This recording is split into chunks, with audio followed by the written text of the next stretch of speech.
What does he have? He's got like this crystals on the side of his glasses. They're vision crystals. How we doing? Keep it right about at that distance. Test 1 2 1 2 testing 1 2. Do you want to test Tom's? Yep. Hey, what's up, everybody? This is Tom. I'll be talking somewhere around this volume unless you say something really crazy, and then I might go louder. You never know. You're here late night with the Tom and Adam show with our friend Deepak Chopra. Hey, Deepak. We could do play-by-play for Deepak Chopra. There it is. That'd be. He busted out the spirituality. I feel like he's coming in with the digital medicine. Shoes. Let's talk about Deepak. Talk about the shoes. Let's talk about Deepak. You got to respect shoes. that. Are we the crystal recording? glasses, the bright shoes. Oh, yeah. He's not for play. You can see him from here. Deepak's rocking. Damn. Get that ovation, Deepak. That's what I'm talking about. They're cheering for us up here in the media suites. Me and Tom Bilyeu. God bless him. Bilyeu or Bilyeu? Bilyeu, yeah. If you owe Bilyeu. somebody money, they're going to bill you. That's one way to do it. Nice well, people say Posner and I say Posner, but like you have the Pozcast. I'm like, well, everyone called me Poz as my childhood nickname. And that's where the name the Pozcast came from. There it is. Okay. And we're ready to rock and roll. Good to go? I'm ready. What's up, everybody? I'm excited about this special interview here at Veecon on day 3 with my man, Tom Bilyeu. What's happening? What's up, man? I'm excited to be here. How was that part? Well, I was there last night. That party was kick-ass, man. Thank you. Let's jump into it. Project Kyzen. What is it all about? So it is a game meant to really personify what I think is an emergent phenomenon that comes out of the collision of blockchain and Web3, blockchain and AI, which is what we call borderless entertainment. So borderless entertainment really has 3 defining characteristics. Characteristic number 1 is all the borders that have limited game development up to this point, from just the time it takes to create a 3D asset, how long it takes to make modifications to the world, 2, that you're only going to be able to play it when you're on a console versus out in the world. So that's all going to fall. AR is going to allow for games to be handed off seamlessly between the game world and the real world and back again. And then number 2 is it's going to be highly personalized based on the digital assets that you create. And because of AI, you're going to be able to have actual relationships with different characters. And then the third thing is what we call a living world. So because of advancements in technology, you're going to be able to make a lot of changes very, very rapidly.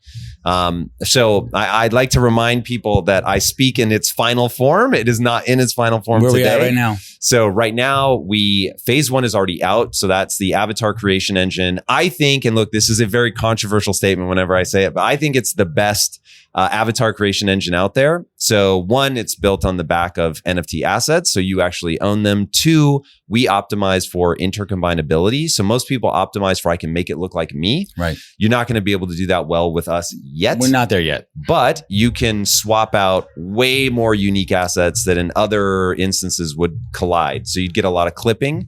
And so we solve for that by making something like 40,000 unique assets.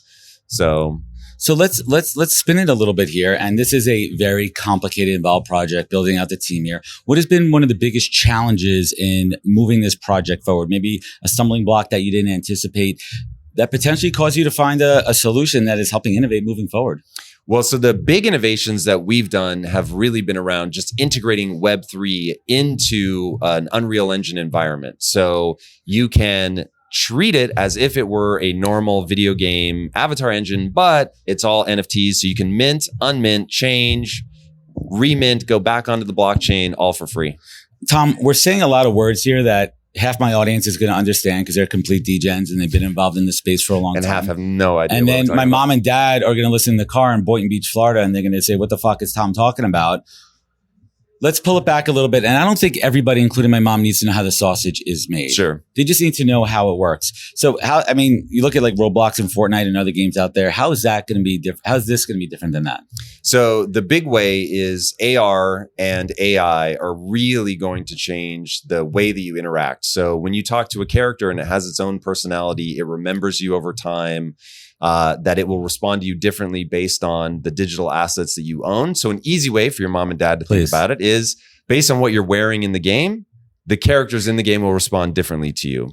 and then they'll have a sense of history with you. And is that saved on chain or is it external servers? I'm getting that cloud. stuff. I'm like getting now we're back into how the sausage is made. Yeah, here. I'm curious to myself, and this is for Kevin out there because Kevin wants to know that. That's not the right place for the blockchain. So the blockchain it's going to secure your assets, but it's just way too cumbersome to try to store things like that on the blockchain. And I'm not somebody, I don't believe that decentralization is what makes Web3 Web3. What makes Web3 Web3? The blockchain brings the properties of the physical world into the virtual world. Period. Stop. End of story. That's all that matters. From my perspective, from an entertainment perspective, that's all I need. That's all I care about. And I certainly appreciate that.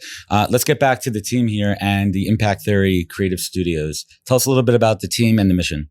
Well, the mission, that's really easy. So my goal is to make sure that nobody gets to the age of 15 without encountering a growth mindset at scale through entertainment.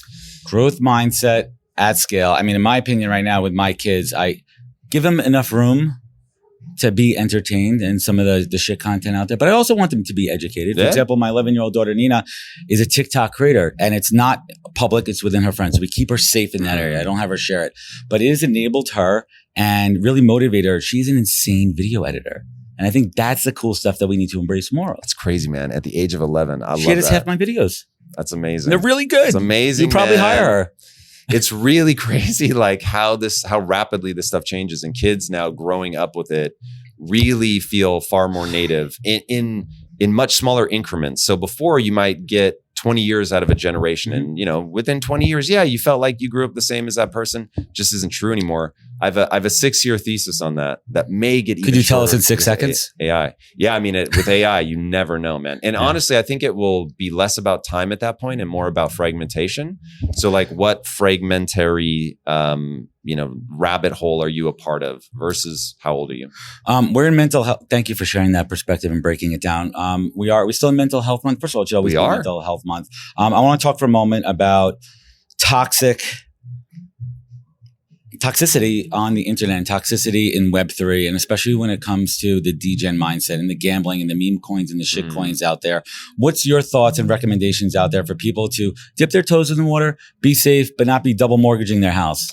Only buy things that you want to own and hold, that you want to engage with. Again, my extreme bias is from the entertainment side. I think the SEC will obliterate anything that is done for financial reasons. So that's just going to go away, in my opinion. Correct. Also, I think while it brought attention to the space, and I'm super grateful for it, it won't be the model that allows us to move forward and reach mass adoption. What is going to be the key to mass adoption? It is really just to understand one simple fact, that the blockchain is a technology. Everything that emerges out of it, that will be interesting. And people will come up with a million things that the blockchain can do better. But you need to be building something that is both different and better. And I think that because the world is becoming more digital, and because the blockchain allows you to bring the properties of physics into the digital realm, that is a watershed moment. That makes me laugh when people say, "Oh, that Web3 thing is dumb or it's dead." It's like, no, it was a fundamental paradigm shift that will continue to echo forever. Let's talk about the creative side with the comics, Neon Future and Hexagon. Let's talk about where that passion comes from and where that project is now and where it's going to be moving forward in the next 6, 12, 18 months. Yeah. So the passion for it, storytelling is my jam. So my background is filmmaking. I used to say, I want to make sure nobody gets to the age of 15 without encountering a growth mindset at scale through story. And then I realized it's probably better to broaden that out to entertainment, since I actually think gaming is the most powerful storytelling platform that we have right now, but most people don't think of it as story. So Neon Future was just born out of that passion. And it was me trying to grapple with AI and robotics, but 5 years ago. And so when Aoki and I put that together, it was us going, what's really going to happen when this pops off? And it remains my core thesis to this day, which is that the world will bifurcate. Some people will become absolutely technophobic, and they will try to put the hammer down. Whenever somebody tries to stop progress, you have to be draconian. And so it will get ugly real fast. So Steve and I have been talking about bringing Neon Future into Project Kyzen. That was the idea behind Project Kyzen, is to make it a very broad platform that can bring in all of our IP.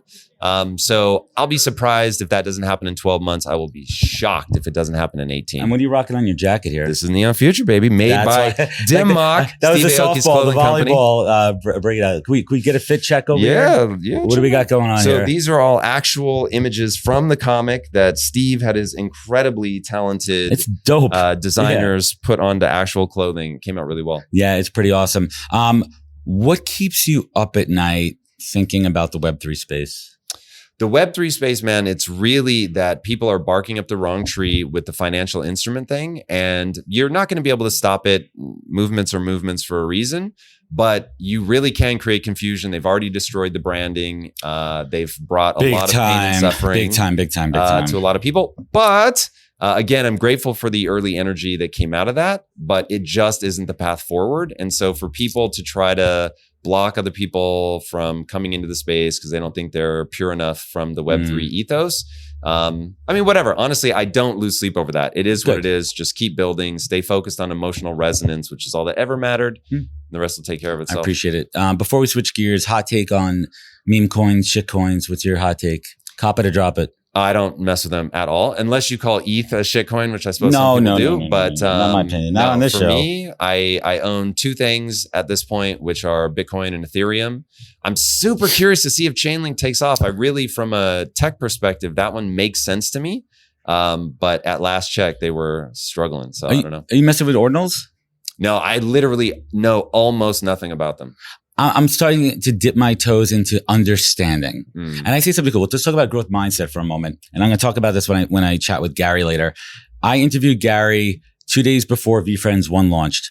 I had no idea what a wallet was. I had no idea what ETH was. And Gary's like, oh, are you minting tomorrow? I'm like, Gary, I don't know what the fuck this is. You know, well, you better learn fast. And I slept on it and I missed it. But that regret I flipped into being my motivation for a growth mindset to go down the rabbit hole and learn everything I could to develop a second podcast and to launch a second company focused on Web3 recruiting. So we talk about that growth mindset. What advice would you give me as a parent to my kids, for me, to enable a growth mindset with my children? How could I best enable them? Yeah, I mean, one, I would read the book Mindset by Carol Dweck. She goes into detail about how to praise your kids in a way that will instill a growth mindset. And it's basically, don't say things like, oh my God, you're so smart. You want to say things like, wow, you worked really hard for this and you got a great result because of that hard work.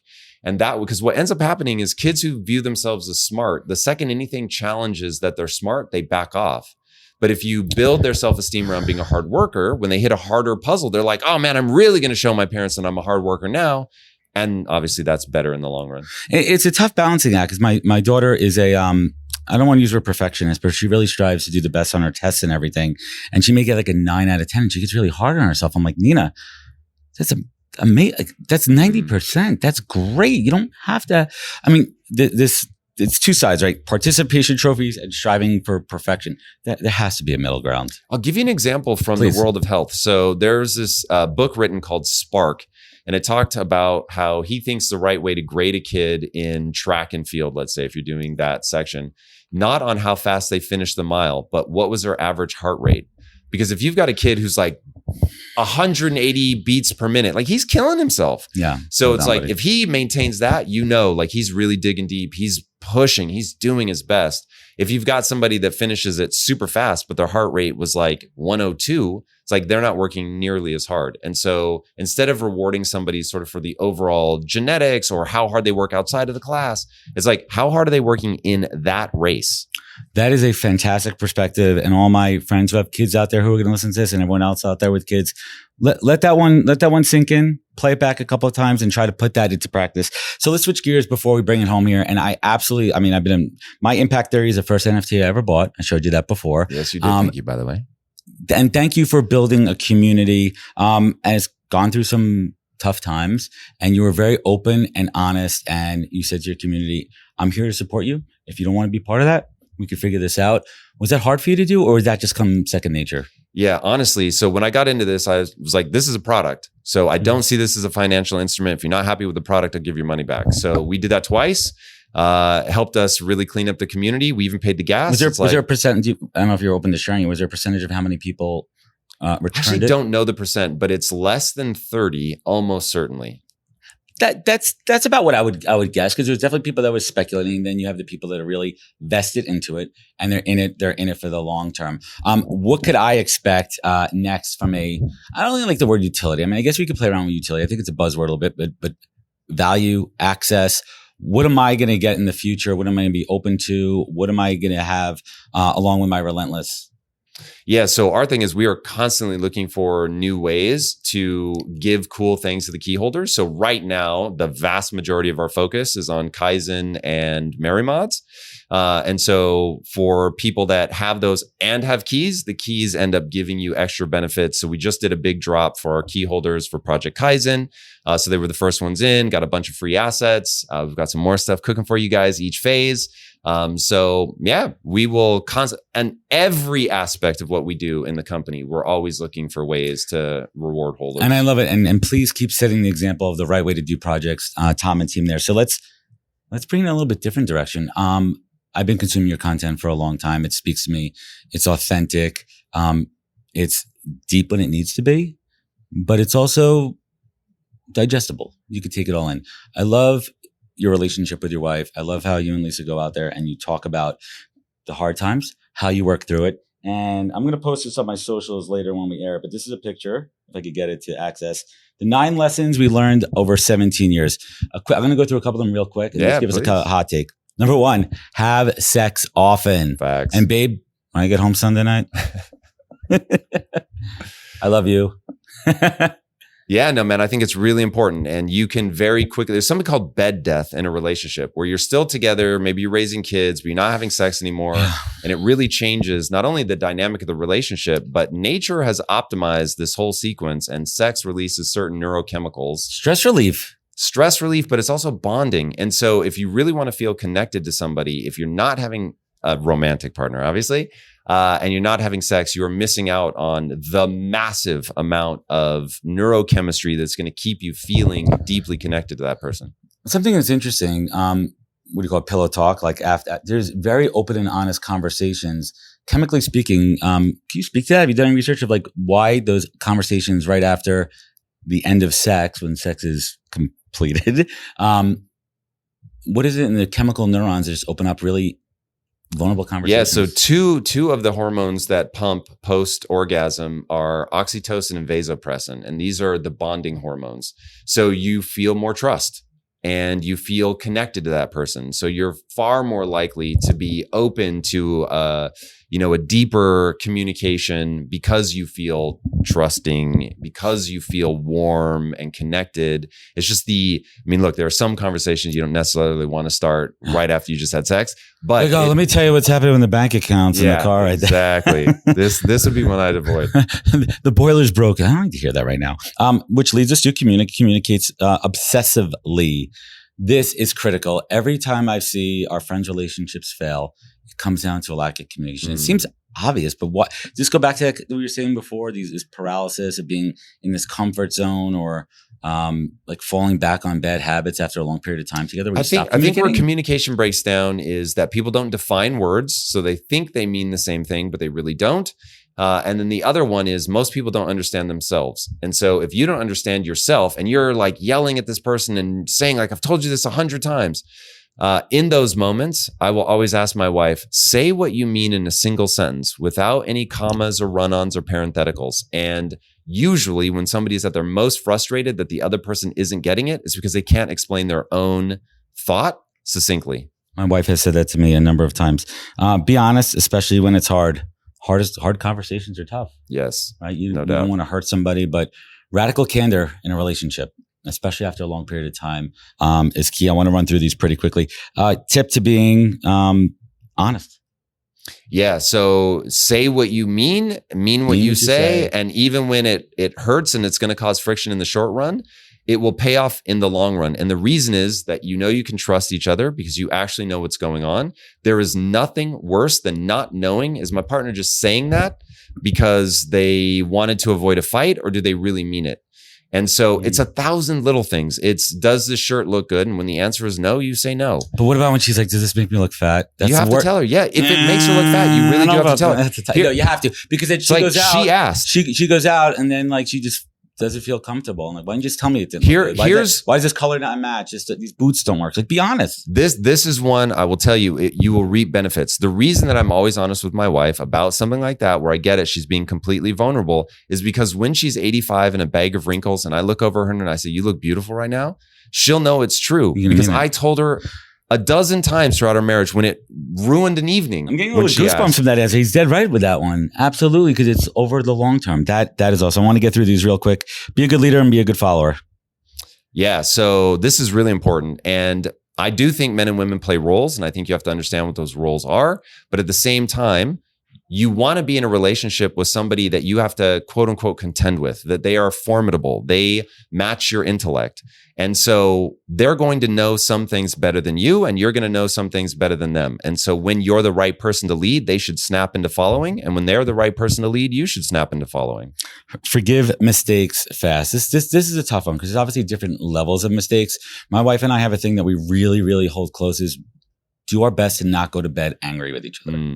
And also in the morning, I make sure that I don't want you to go to work. God forbid all those terrible things that our nightmares in life happen. Imagine that's the last thing that happened. Like you were in a fight. It's interesting. My wife and I take a really different approach to this. So first of all, in moments of just complete emotional sobriety, we will say to each other, don't forget, if the last words I ever said to you were "fuck you, I never loved you," that isn't true, and I love you very much, and I'm very sad that I was hurtful in that moment right before I died or you died or whatever. But you know that I love you, and I've proven over 22 plus years that I love you, and you feel that in your bones. So don't take any one moment serious. And then the other is when you fall asleep, it will change your neurochemistry. So for us, we're like, I don't mind going to bed mad, as long as when we wake up, we're probably going to feel fresh, feel a little bit different. And if you happen to die in the middle of the night, I knew no matter what, hopefully not, that, we still loved each other. Real quick, I'm going to read these because we only have a couple of minutes. Hold each other to a high standard. Always challenge each other to be better. I believe in that one. Want the other person to win. This is a big one that I see in relationships that fail. There's times when listen, I'm a big personality. I'm a big ego. And I say that in a way because I'm doing a show and I'm a creative. But now I'm really learning over the last couple of years to back off and put that energy on my wife and help build her up and her shine in her career. And that is 10x our relationship together. And that was a real change for us. Why do you think people struggle with that, relationships? So yeah, if you're not able to elevate your partner, you're really going to be in trouble. That does not mean that you're squelching yourself. You're not trying to make yourself small. You're not saying slow down so I can lead, but you really want that person to be the best that they can be. And if you're only focused on yourself, you're not going to elevate them. They're not going to feel seen and encouraged and elevated. And that's going to suck. Like everybody wants to feel like, look, relationships are a sacrifice. The sacrifice is only worth it if you feel like I am that person's number one and I respect them. And to have somebody you respect say you're the most important thing in my life is one of the greatest feelings life has to offer. It's everything. And it all boils down to the last one is make your marriage or your relationship the highest priority. Keep them always top of mind. I mean, kids come in a little bit higher from that one. And that's really what it boils down to. So before we wrap up here, where could folks learn more? Where could they find you? Where could they connect? Where could they maybe keep an eye out for that swag when it hits the market? Or is it not? So it is actually. So this would be, you'd want to go to Dim Mak for the clothing, which has nothing to do with me. That's all Steve Aoki. And then for me, at Tom Bilyeu on Twitter is the right place. And then for anybody that wants the mindset stuff, it's Impact Theory University. And Tom Bilyeu, last but not least, this is my masterclass. I get to interview amazing folks like you over the last 5 years, 275 episodes. This is how I absorb. I used to love to read. I don't have that much time now with the kids and maybe I'm not prioritizing, but this is my alpha. And it goes in here through osmosis. So I would love if you could share with me and my audience the single greatest piece of advice that you have ever received that you take action on every single day. The best advice I've ever received. So everything's going to come down to what I've read. So if you'll let me count the things that I've read as good advice, that would be to learn something new every day. Awesome. Tom Bilyeu, I want to thank you for joining me. Thank you for being an inspiration. Thank you for keeping it real, man. And thank you for creating. And thank you for joining us on the podcast and the Immutable Mindset. Tom Bilyeu, everybody. Thanks, everybody. Pleasure. Thanks, man. Boom. That's how we do it. Thank you, guys. That's great. Fun. Take a quick still shot. Do it. Chris, would you mind? Yeah, Certainly. She's the next guest. That was great. Thank you, man. I appreciate you having me on. Thank you. Oh, please. Thank you.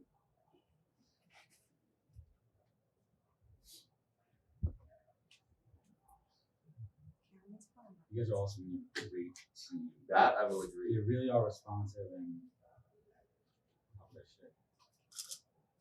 awesome. I'll let you get to it. Beautiful. Take care. Thanks, brother. I really appreciate it, man. Let me know when you're in New York. Where are you based? LA. You gotta get out there soon. All right. Enjoy the rest of your conference. Appreciate your time. It means a lot. Thank you guys.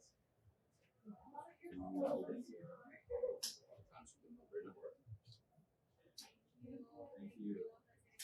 Everything's great. Reflection. It's fine. Now the reflection's one thing you can kind of pick us up and spin, but I don't know where else to position from here. What's And up? then you have this room again for your Instagram, correct? Next one, and then we have a break after this. We can have Yes. another one. So just take a second, chill out. Thank you very much. She's ready. Yes. And I will peek my head out and wait for Sarah. So. Great. Thank you very much.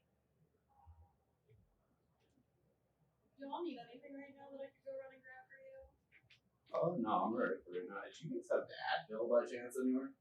I'm not. Okay, yeah, I figured.